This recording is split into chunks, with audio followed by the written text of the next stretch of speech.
In just 5 weeks' time, Britain will go to the polls to decide who runs this country and gets to live behind this famous black door. For now, it's still Boris Johnson, holding his final cabinet meeting before the campaign officially kicks off. We're about to go forward to a general election, which I think it is fair to say that none of us particularly wanted to hold, because I think we were all very much wanting to get on with delivering for our country. And Johnson is still leading in the polls, but a few streets away, Jo Swinson, the leader of the minority Liberal Democrat Party, set herself an ambitious goal.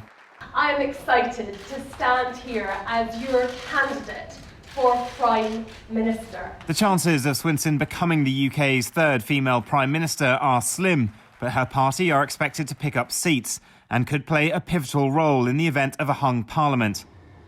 But the public seems to have had enough of talk in Westminster. So over the next 36 days, politicians will have to travel the length and breadth of the UK to win over voters with their grand visions for the country. First stop, Essex, where Labour, the main opposition party, want to get one issue out of the way. Brexit, of course.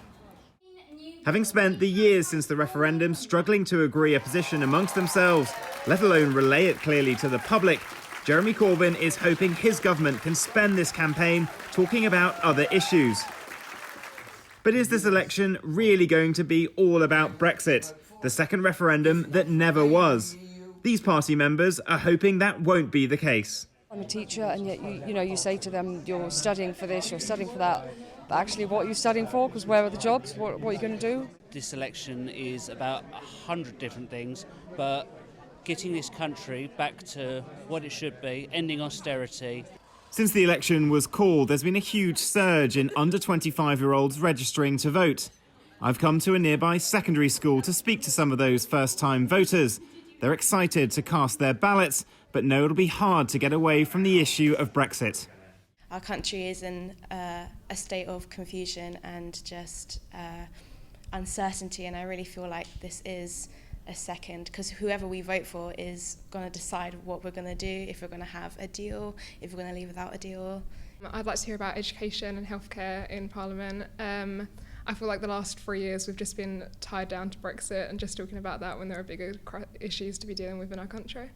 Even though it has taken up a lot of time, I think we still need to talk about Brexit because it is still relevant. So I don't think we can move on from it. People will most likely vote based on their opinion on Brexit. So I do think it will be about Brexit this election. So despite the leaders' best early efforts to widen out their campaigns, it seems Brexit is still likely to dominate the path to power. Vincent McAviney, Euronews, Essex.